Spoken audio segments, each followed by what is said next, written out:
Morning on the show. What I pray for is that the party called ODM, you can stand any storm. Wanapotelea huko, abductions zinazidi, ati SG wako anyamaze kwa sababu nitakuharibia kura ya AU. Ati ninyamaze tu. There is a bitter conversation at the Orange Party. And the intense bitter flavor of the orange borders on the party's ideals. And the recent surge in cases of unresolved abductions. We have a member of the party. Also this morning, kama viongozi tusiwapiganishe watoto wetu. The Ishaweri summit of the adversaries and the aftermath fragile political truce on a cliff edge. Instead of inciting them to violence, to destruction, and many things that will not solve their problem and will not solve the problem of our country. A broad-based government. We examine the degree of inclusivity sought by President William Ruto and Raila Odinga and ask what happens when Kenya's political class feeds from the same trough. And former Deputy President Rigathi Gachagua is a man on a mission. Tutatengeneza nyumba kubwa na si ya Mulima peke yake, itakuwa na Wakenya wote. Lakini logbook itakuwa ni yetu.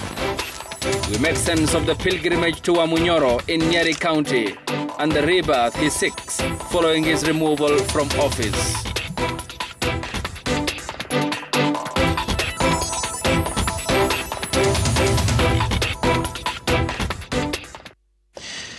Nelson Koech is the lawmaker representing Belgood constituency as well as the chair of the Defense, Intelligence and Foreign Relations Committee of the National Assembly. Good morning. Good morning. Lovely having you here on the broadcast. And John Kagushia is Mukurweini constituency's MP. Good morning. Good morning. Lovely having you. Ahmed Hashi is governance commentator, also joins us this morning. Ahmed, good morning. Thank you, Ayub. And Daniel Manduku is Nyaribari Masaba lawmaker, a member of the ODM party. Good morning, Honorable Manduku. Morning to you and morning, viewers. Well, I begin with you on the emergence of the factional divisions within the ODM party. Which side do you subscribe to?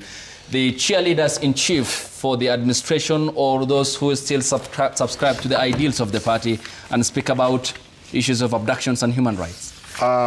Thank you, Ayub. Personally, as member for Nyaribari Masaba and member of the Orange Democratic Party, I fully subscribe to the original ideals and ideologies that the ODM party had. Those colleagues of our party who joined the government joined on their own volition. There was never a single meeting of the party to decide to join the broad-based government led by His Excellency William Ruto.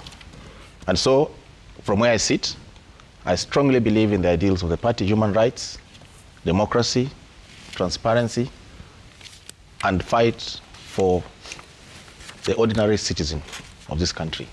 And those are the ideals that I push even as member for Nyaribari Masaba. The broad-based government was supposed to inspire confidence. And some of our members joined on their own volition, and that is what the party leader told us. And so they are there on their own. They're the ones who are benefiting on their own. The party has not benefited from those appointments. And especially from where I come in Kisii, we have an issue with the party. Raila Odinga gave all the party positions to his Luo tribesmen. We Kisiis have gotten nothing from Raila Odinga, and we are not happy with the party. And so you're concerned that even your party leaders are beneficiaries. So where you come from, you're not part of the beneficiaries. So what then does that mean? I mean, isn't that not a projection of the selfish stance of politicians in this country? Well, you could call it selfish, but the ultimate reason is that we people of Gusii have supported Raila Odinga for many years. We have nothing to show for it, even in the latest appointments that he has made. And so we are coalescing and talking as Gusii Nation with the ultimate focus on having a mass walkout of the ODM if things don't change. Okay, which are the appointments that you are talking about specifically? Ministers, the cabinet secretaries. Kisii has no single PS to date. Okay, he would argue Kisii doesn't have any single state corporation that is beneficial to us. But when Raila Odinga gets these positions, he gives it to his Luo counterparts. But he's not the appointing authority, is he? Of course we know he's not, but we know that he has a hand in it. And did you pick up this matter with the party? We have done that several times. Yes, we have done that several times. I'm on record as having opposed the exclusion of the Gusii Nation. And what was the response? So far, nothing. Just promises. And do you understand that you serve the people of Kenya, not only the people from Gusii? Well, politics is local. You first start from home, and then you go out. Okay. I'm first a member of Jaribari Masab, and then a national leader. But you understand that your role also at the national level includes legislating for the Kenyan people? It does, yes, but also oversight and also representation. And that's where we're saying the Gusii Nation is not represented by ODM in the ODM appointments. But they have members of parliament. Yes, but our members are peripheral. We don't have any leadership position in the party, in National Assembly. We don't have any position in government. And yet we contribute to more than 1 million votes to the ODM party. Okay. Ahmed, what do you make of this? It's not easy to keep silent when the silence is a lie. That's the great Victor Hugo. And what we're hearing from our members of parliament here, or particularly my colleague on the left, is the end of one of the biggest political parties north of the Limpopo. I was one of the founders of ODM. I was the director of communications. I gave the first keynote address, structured it in a way for it to win elections. Before it was a Rump Luo party from Nyanza. And when the intellectuals in this country got involved with that party, we won an election in 2007, of course, and there was a civilian coup. You remember many Kenyans died. And we are now hurtling at the speed of light back towards 2007, 2008, because the same ingredients of tribal friction and tribal bloodletting and tribal politics has now been created, and it's particularly been created by the president. You can tell by the way that the Mungiki are now traversing all over Mount Kenya, you know, attacking villages that have Harambes. You can tell by the way the deputy president, the former deputy president's language, it continues to be about me, myself, and I. My nation is Kenya. I'm a Somali, just like you. But intellectually, my nation is Kenya. I don't have a nation called the Somali nation in here. We have one country and we have one nation. The political class has failed in bringing us together. It has failed in the institutions that were provided for them to show leadership. The National Assembly is a joke. All the MPs who are there on the take from State House, intellectually, morally, and physically, and in every other sense. And it's important to tell the people of Kenya the truth about what's going on in the politics of this country, because it's a disaster, and we do not want social and political strife to come into this country again. We already had massive problems in about 20 years ago. And today, everybody is again worried. My mother, who just made me a bit of breakfast, told me, when you go there, please tell them we don't want people to fight anymore, because she can tell by all the chieftains in the tribal cocoons that we have in this country. I put it to you then, Ayub, that we're in a morass. It reminds me of that quip from Shakespeare that says, now in the winter of our discontent, but there is no glorious sun to make it bright. President Kenyatta yesterday kept on speaking about the most important political force in this country, which is the Gen Z, on Friday, in which he said that they should fight for their rights. With his right hand, he was sending his Kikuyu tribesmen into government as ministers, and on his left, he was saying, Gen Z should fight. So is Mr. Kenyatta the everything man? A man of all seasons? When he decides that he's going to do the wrong thing, he does the right thing, and when he decides to do the right thing, he does the wrong thing. It's a collapse of the moral stature of a former president, and I'm appalled by it. And lastly, I want to say that it's important for the people of Kenya to know that the institutions and the civil servants and the system of government and that we have in this country cannot end when there's elections. When you're elected, you have a responsibility to do A, B, C, D, and when you fail, it's in the Constitution, and they should start recalling their members of parliament. Okay. And what then do you make of that generalization? Isn't it a case of the political class putting, basically playing the water bath game and the confusion they instill in the Kenyan public when the shoe is not in their foot? I mean, who serves the purpose of the public? You could see what Farah Maalim said in, I think it was in the North Rift. Yeah. Extremely controversial comments, and I think that the Commission, the Human Rights Commission, and the other commissions that are responsible should summon him, because those kinds of comments are just irresponsible. I saw Mr. Duale speaking in Lamu, and I saw Mr. Farah Maalim speaking up there in the North Rift. I think that it's a disgusting thing to do, to tear apart the fabric of this country and the nation that we've been trying to build for the last 60 years. I mean, the political elite in this country have just lost their marbles. Everybody is rushing towards these tribal comments. You know why? Because they're scared of something called the Gen Z, who have come here with issues and not bubblegum politics. Okay, and Honorable Koech, what do you make of the orange debate at the party, given the incorporation of Odinga and the party by extension following the winter of the Gen Z discontent into government, codenamed politically the broad-based government? First, Ayub, you must realize that Kenya Kwanza and ODM do not have a coalition agreement. Okay, it's a broad-based government. In fact, effectively, ODM is still the opposition party, you know. So there's no coalition agreement. What happened simply was a broad-based government to bring on board individuals who, you know, in fact, it was to in a way end the politics of ethnic stereotype and have, you know, as many people on board as possible, so that we have the face of the country. For the first time in the history of this country, we have an Attorney General from Luo Nyanza. For the first time in the history of this country, we have a Minister of Finance from Luo Nyanza. I mean, and you can see that it was important to have everyone in. On the issue of their fight, and sometimes where I saw the media has been extremely sensational in trying to describe a divide in ODM. There shouldn't be a divide in ODM, because like Dr. Manduku is saying, ODM principally is still the opposition party. But there are people who are expressing themselves, and that is what the Constitution says. We even express ourselves, even those within Kenya Kwanza administration. Gadono Mushomba, for your information, is a Kenya Kwanza member of parliament. My colleague here is a Kenya Kwanza member of parliament. They are very critical of government. And that is what is allowed in democracy. That is what 2010 Constitution has given us as members of parliament, to be, you know.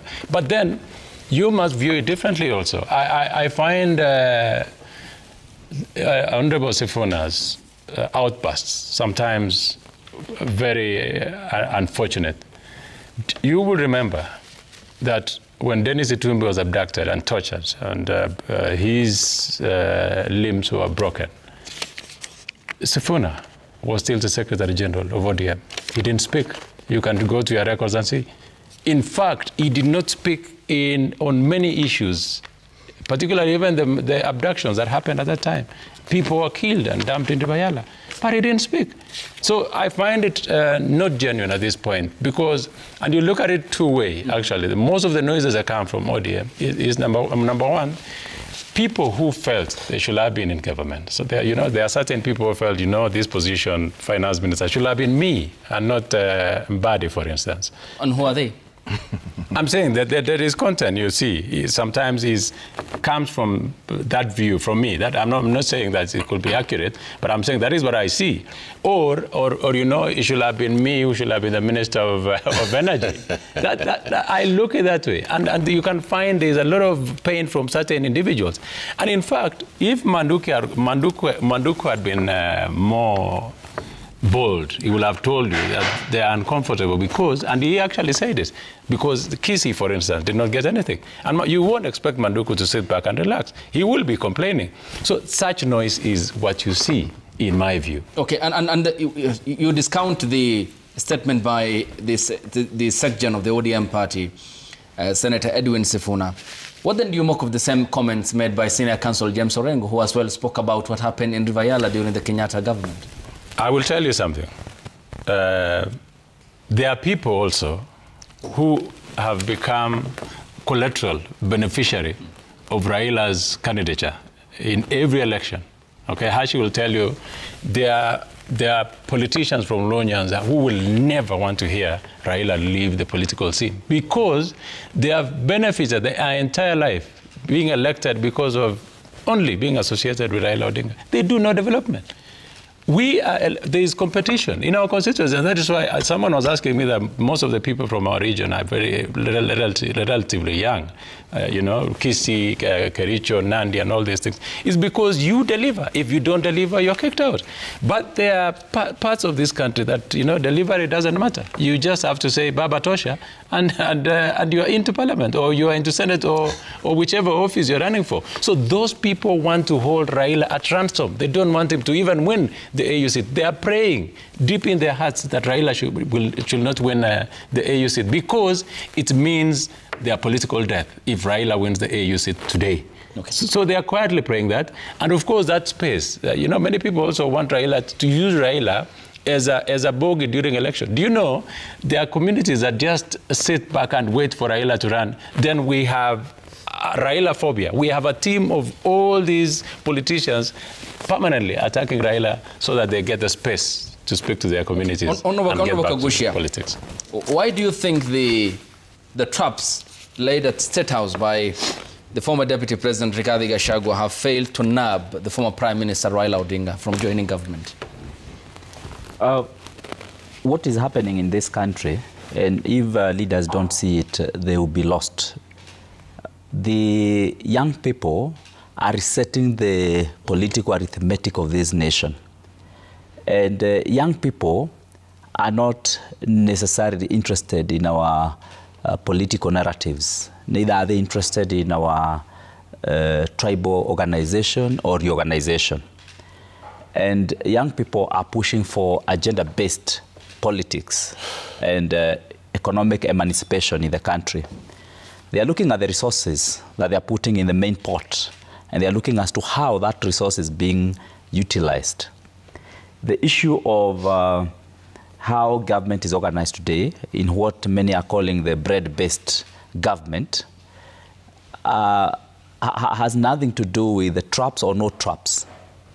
It has everything to do with the Gen Z awakening. When Gen Z spoke, when the young people spoke in June last year and in the better part of 2024, this country was awakened. The organization today you see in government and the reorganization has nothing to do with the goodwill, with the favors. It has nothing to do with killing tribalism by the topmost leaders in this country. It has everything to do with trying to mitigate the impact and the effect of the young people's agitation. Unfortunately, the response that the political class is giving to the agitation by the young people is rudderless. It's completely lost. You see, you have had many politicians talk of the first time, for the first time, for the first time. Everything is now today for the first time. We have a Luo Nyanza, but that is tokenism, and young people are not going to be taking that. What young people are asking for is just policies that are going to work in this nation. It is not who is now appointed as what. It doesn't matter. By the way, and where we are going, it will not matter who is the president of the Republic of Kenya. What will matter is, once you are given that role, can you then be able to deliver for the benefit of every other Kenyan? What you find today happening is we have a government that came through persuasion, and Kenyans were persuaded. But this government cannot remain in power through persuasion anymore. Our government has now chosen to take intimidation, arrogance. It has taken now to use of force unnecessarily to remain in power. And that in itself is disgusting. It is what Kenyans are saying, we do not want this. Look, for example, when government is pressed very hard to deliver and to reorganize its policy so that they serve the Kenyans, what is the narrative that is now being fomented in government? It is a narrative of regionalism, that this region is a problem in this government. This region, this tribe is the one giving this government problems. But they're hiding their heads in the sand because the problem is not a region. And young people are not interested. They know very well that a Kikuyu young man and a Luo young man are not enemies at all. And when now the young people have discovered this, the political class is running helter-skelter. And then are you proud? Because if you look at what you have described here, it's hardly a proud record. And you are a member of that political class in the country at the moment. Yes. How then do you run away from the very same problems that you have helped create, which has led to divisions in this country, and the sudden resurgence and the realization by the young people that it's you, the political class, who are leading this country to the abyss and on cliff edge? Indeed, I can tell you I am extremely embarrassed myself to actually be part of this political class, because what is happening in the political class today, I can tell you, is nothing than a circus. And personally, I have had my point of reflection, especially from what happened on 25th of June. We were trapped somewhere in an upper floor space with my brother here, Koech. even though him being the chairman of one of the security dockets in this country and in the parliament, with the majority leader in the Senate, we were with them there, and I hoped when they were trying to get safety, they would also advise me on how to go with them. They abandoned me there, and both of them hid and left me there alone. And of course, that's when a lot of things rang in my mind, that, John, you are on your own in this. Yeah. And whatever decisions you make, and whatever political arrangement you have in your mind, it must be something that is pro-people. And I can tell you, for me, the happenings of last year have changed many things about how I view things. Okay. And I can tell you, I decided. That includes listening to the people? Indeed. Because minutes away, Honorable Kagusha, to just put some flesh on the bone, is before the lawmakers had scampered for safety, you voted. You were dead against what the people said is a bill that contains punitive tax proposals. Please do not vote for it. You went on to vote for it. What then informed your decision not to listen to the people and vote for a bill that the people of Mukurweini told you, that it's punitive? Please don't. I can tell you this. We have had a lot of faith, or we had personally. I woke up very early in the morning, every other day, to come here to speak for this, our government. It's not, that's not the question. Look at this. Look at this. No, it's okay. I'll explain. I get what you're saying. I'm coming there. Because of time, I'm coming it's a very straightforward question. No, that morning when you headed to Parliament. What I'm saying is this. Okay, let me ask you the question. No, I got the question. Okay. Let me Please answer the question. Yes. So what I'm saying is this.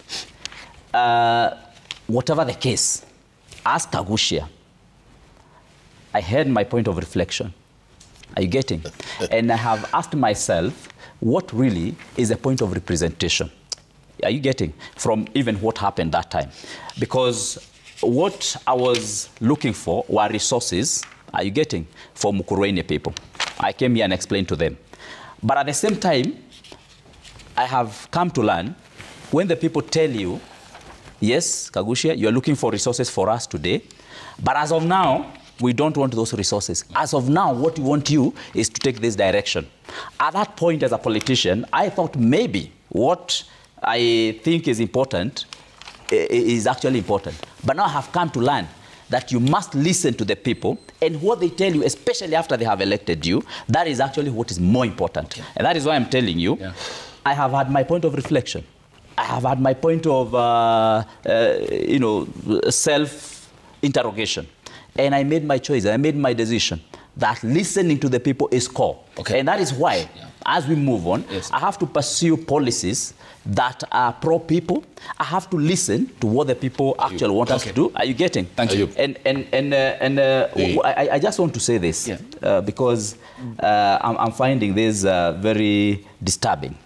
The direction that our government has taken is fomenting a security crisis in this country. We'll talk about that because we have topical areas and thematic areas to discuss that. Yeah. First, we finish up with this. Yes. Ahmed, we need to go on a break. When we get back, I'll begin with you. All right. As we take this conversation forward and further in regards to also what the president yesterday said will have a soundbite here on the broadcast, and calling on his predecessor, Uhuru Kenyatta, to stop inciting the youth following the bombshell moment on Friday when the former president had called on the country's Gen Z, the young people, to stand up for their rights and fight for their country, but also lessons as regards to what his administration under the Jubilee government had administered following the catalogue of human rights violations and the constitution which his government had violated since he had assumed power in 2013. All that after the break on the broadcast station.